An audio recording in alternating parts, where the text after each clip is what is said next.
Ora viva, saudações a todos. Hoje eu passo para falar de uma figura proeminente para o mundo cristão, tá? E uma figura de tamanho respeito no momento em que você tiver a oportunidade de ler as Escrituras Sagradas. Eu falo nada mais, nada menos do que Jesus Cristo de Nazaré. Um dia eu tive o privilégio de ler uma fala ou uma escrita, aliás, que dizia mais ou menos assim: não tem como conhecer Jesus Cristo na sua profundeza e Ele não poder te transformar. E eu concordo claramente com isso. Não tem como conhecer Ele e Ele não tiver o poder de transformar.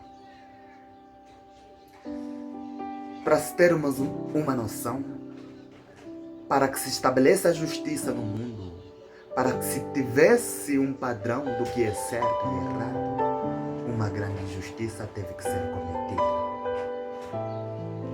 O único que não tinha sequer um pecado, o único que não era feito de uma natureza pecaminosa, teve que ser morto.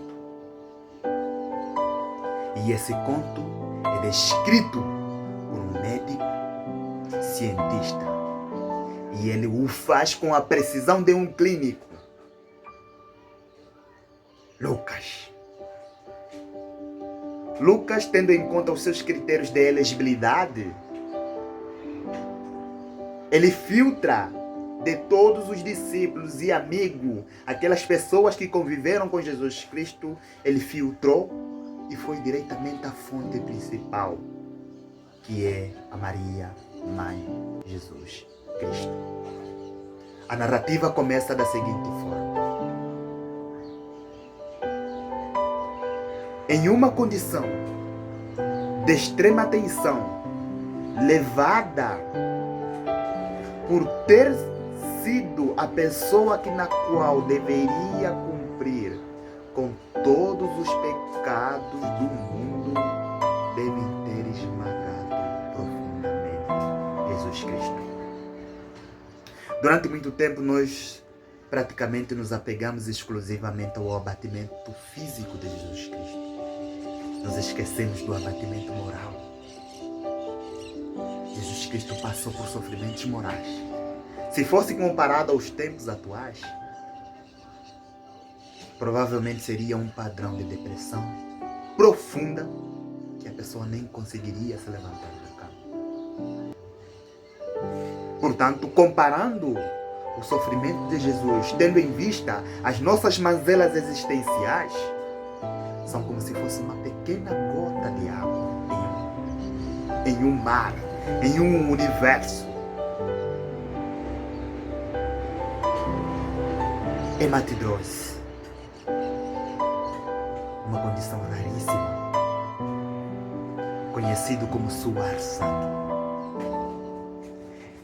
Para que tal efeito aconteça, para que tal situações apareça, é necessário um abatimento físico brutal e moral.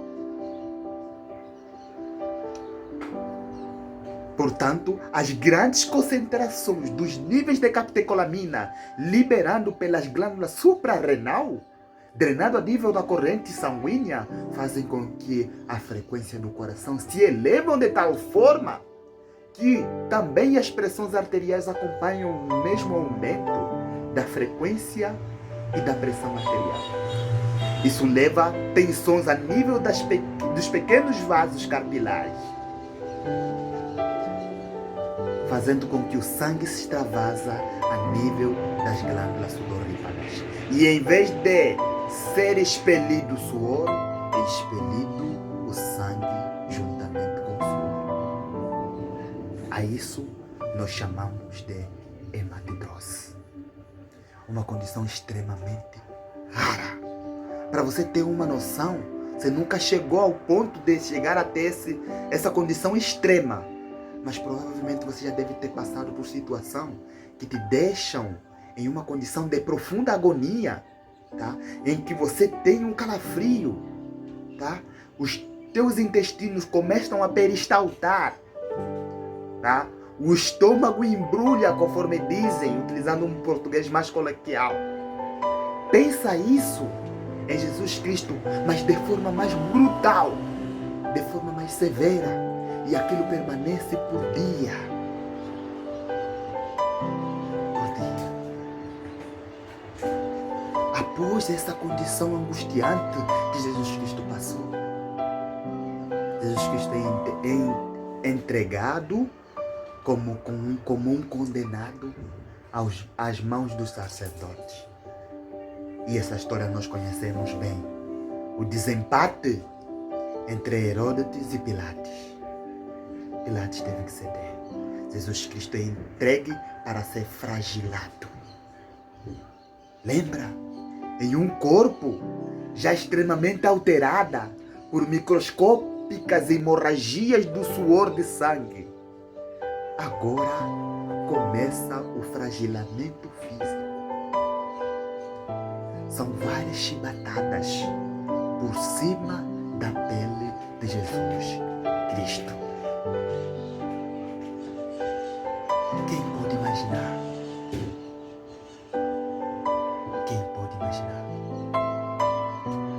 O condenado é levado, é obrigado a levar uma cruz maior que o seu próprio peso corporal.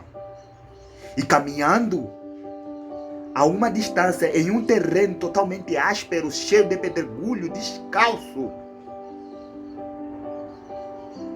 com um peso nas costas que é a sua cruz.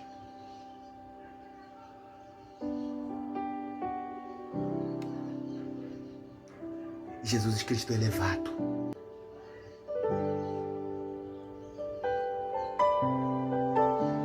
E nesse percurso que nós conhecemos bem, Jesus Cristo estava com a túnica em seu corpo.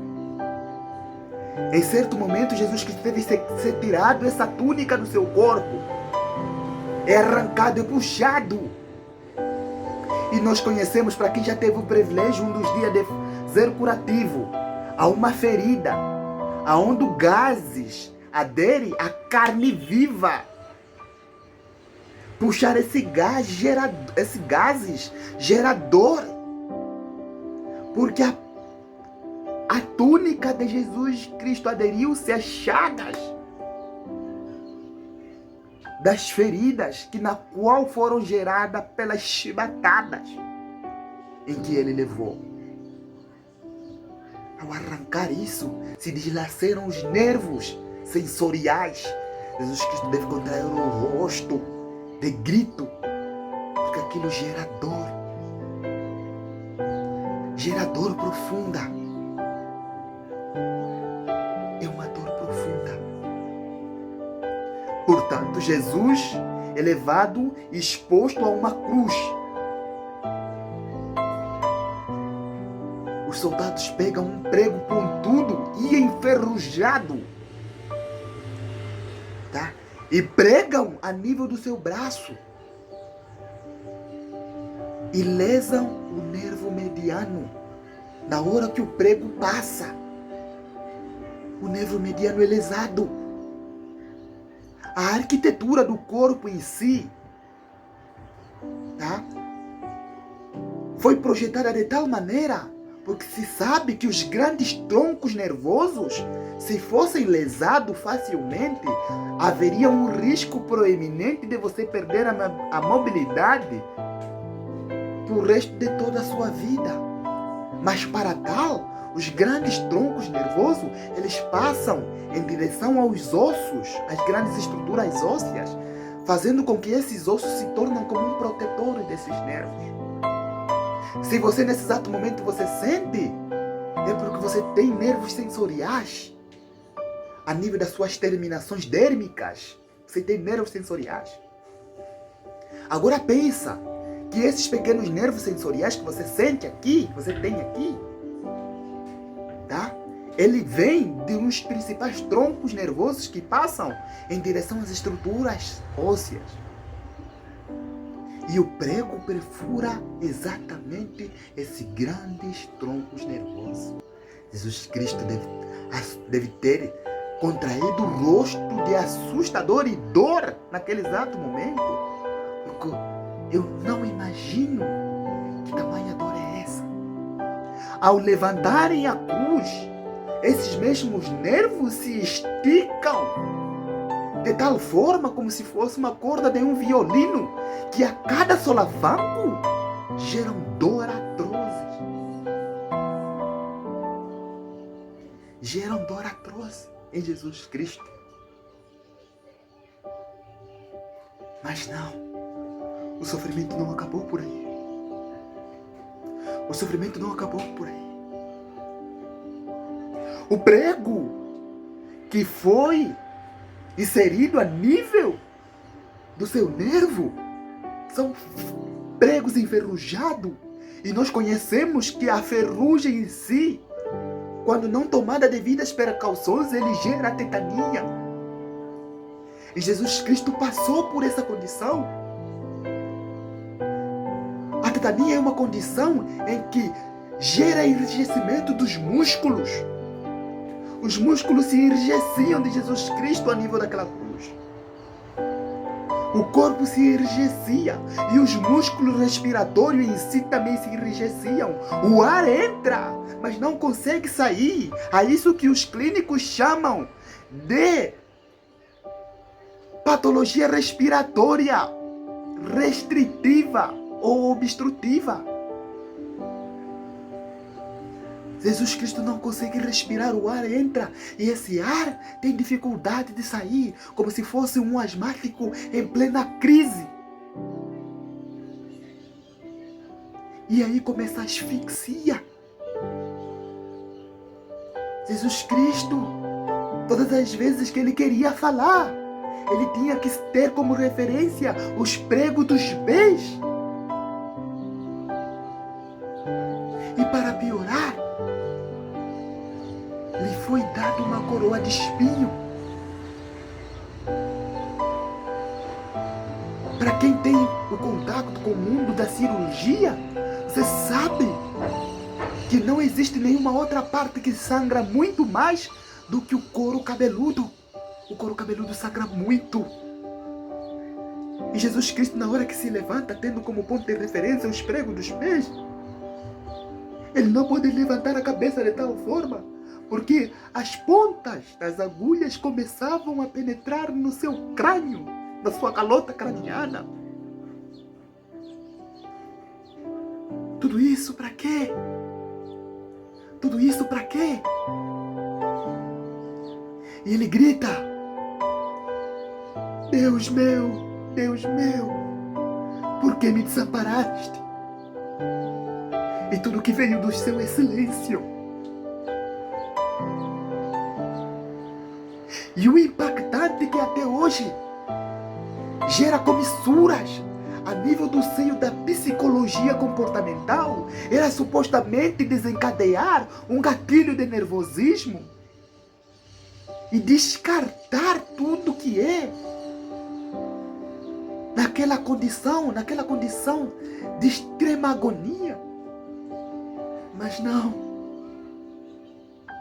Ele diz: Pai, perdoa-os, porque eles não sabem o que fazem. Pai, perdoa-os, porque eles não sabem o que fazem. É uma condição extremamente rara, que até hoje não conseguimos entender isso.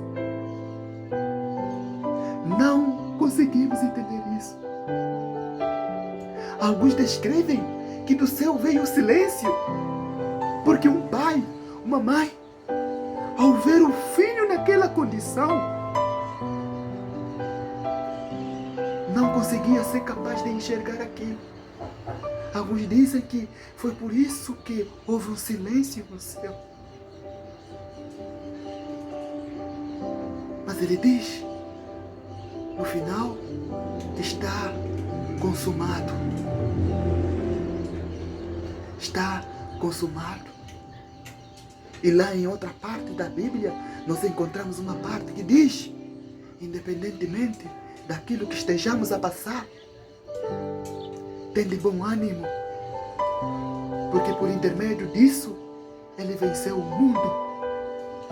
para mim e para você. Portanto, 1000 vezes herdar o reino do céu, ou seja, caminhar para o reino do céu quebrado, do que ir para o inferno com uma condição plena. Portanto, meu irmão, meu amigo, não tem como conhecer Jesus Cristo e Ele não ter o poder suficiente para te transformar.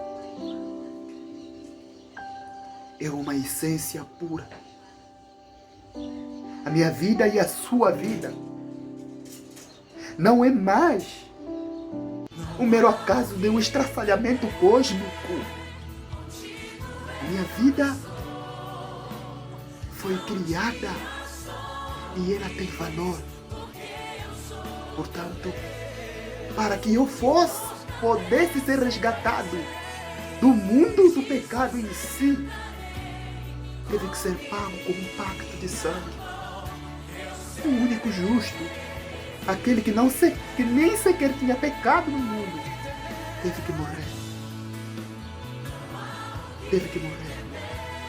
Se a morte de Cristo não revela a gravidade do pecado em si, não sei mais o que realmente possa te convencer.